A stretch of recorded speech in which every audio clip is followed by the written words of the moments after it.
Je récupère la carte mémoire pour copier les photographies sur l'ordinateur.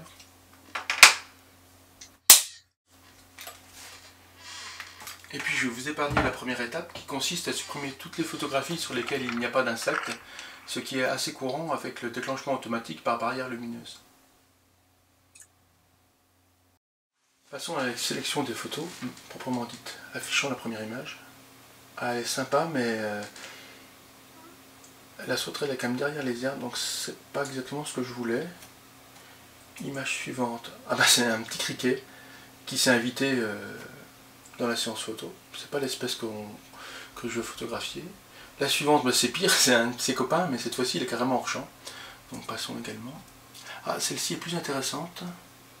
Ah zut, il y a une patte qui est un peu en dehors de l'image, donc pareil, ben, on la sélectionne pas. Hein.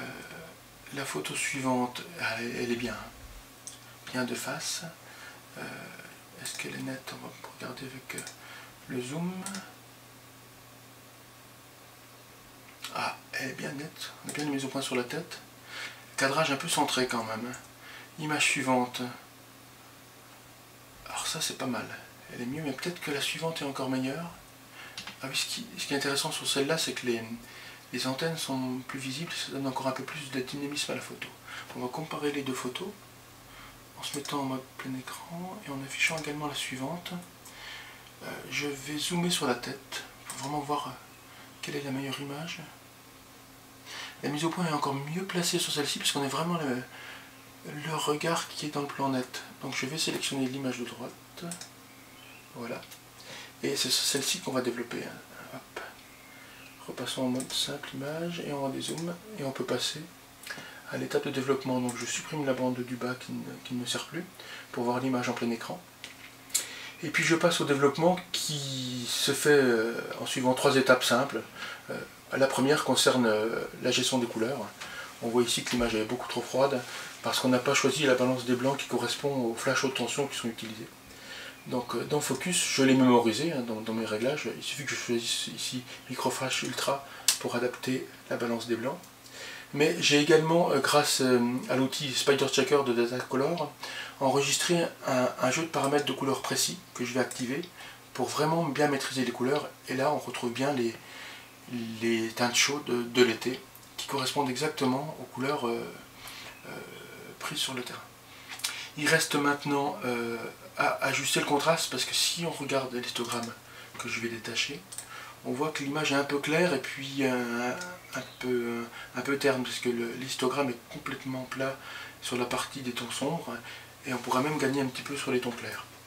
Donc je vais agir grâce à l'outil courbe en remontant un tout petit peu les tons clairs, mais pas beaucoup parce qu'ils étaient déjà pas mal comme ça, et surtout en créant une courbe en S pour assombrir les tons sombres et justement avoir un histogramme un peu plus étalé. Il ne faut peut-être pas que j'agisse un peu trop fortement, donc voici, je pense que le réglage est bien ici.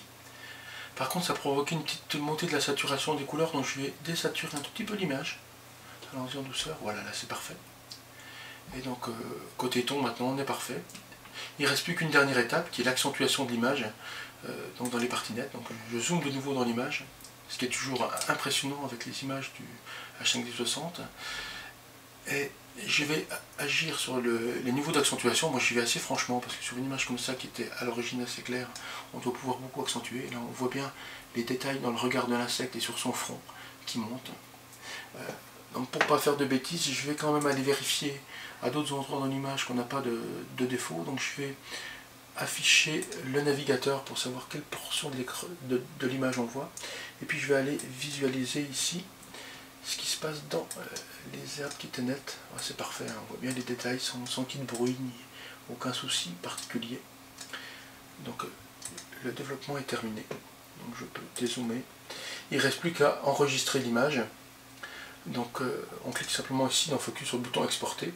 On vérifie que le format de sortie que j'utilise systématiquement c'est un TIFF en 16 bits dans l'espace de couleur Profoto qui est très vaste, qui me sera utile dans le cas où je veux faire du post-traitement, par exemple pour préparer l'image pour l'édition.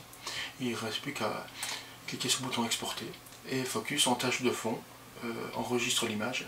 Ça peut prendre quelques minutes mais on peut travailler pendant ce temps-là sur d'autres photographies.